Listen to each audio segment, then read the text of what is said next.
Computers are perfect. They process billions of calculations a second without ever getting tired. But the human brain, we get tired, we lose focus. Because of that, every software interface, every smartphone in your pocket, every dashboard in your car is built to work around our biological weaknesses. Think of your brain like a high-security control room. The operators inside are trying their best, but they get overwhelmed.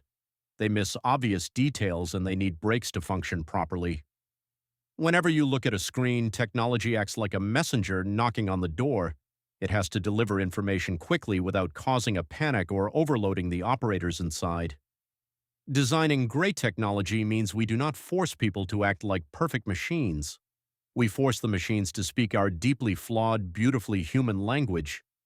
This translation starts with the human body. Ergonomics is the science of designing objects to fit the natural physical limits of our hands, our eyes, and our posture. Take a look at this image of the original 2007 iPhone. Notice how it sits in the hand. Early smartphones were specifically sized so that your single thumb could effortlessly reach every corner of the screen without stretching. As screens grew larger over the years, our thumbs stayed the exact same size.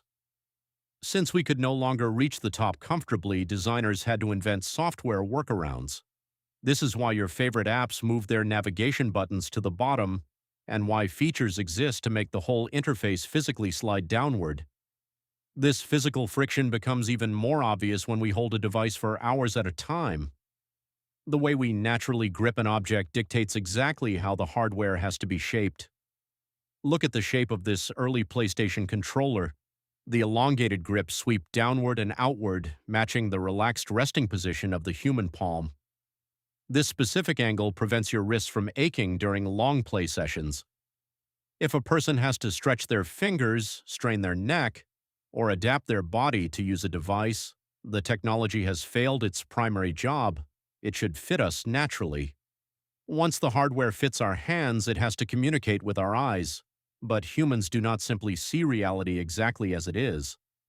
To save mental energy, the brain constantly filters out details it decides are irrelevant.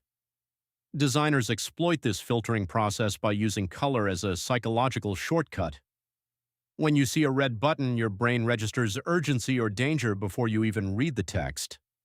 Green instantly signals safety and success, while blue creates a feeling of calm and trust. Look at this color-coded interface. For millions with color blindness, seeing it in grayscale makes these instant shortcuts disappear entirely. To fix this, designers combine color with universal shapes, adding check marks and warning triangles so the hierarchy is immediately understood. And if the eyes miss the visual cue altogether, the device talks directly to the skin. Your phone can use precise physical vibrations to mimic the mechanical click of a real button, tricking your brain into thinking you've pushed something physical on a flat glass screen.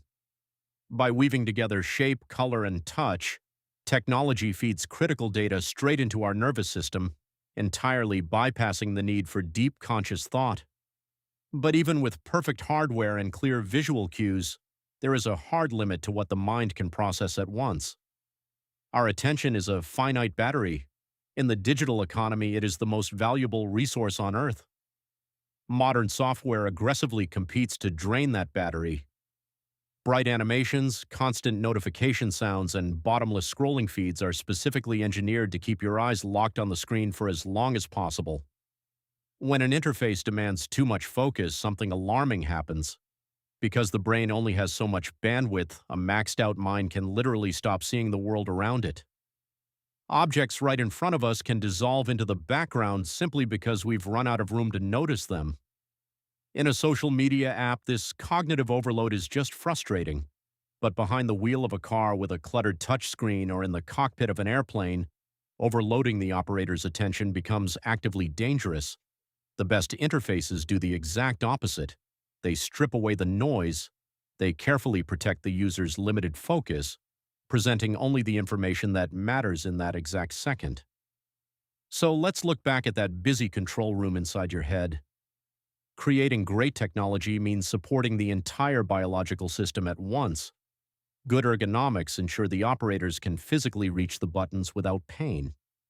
Good visual design ensures they instantly recognize the alerts, and careful attention management ensures the alarms only ring when it is absolutely necessary. We do not need humans to become less distractible or somehow process information faster to keep up with their devices.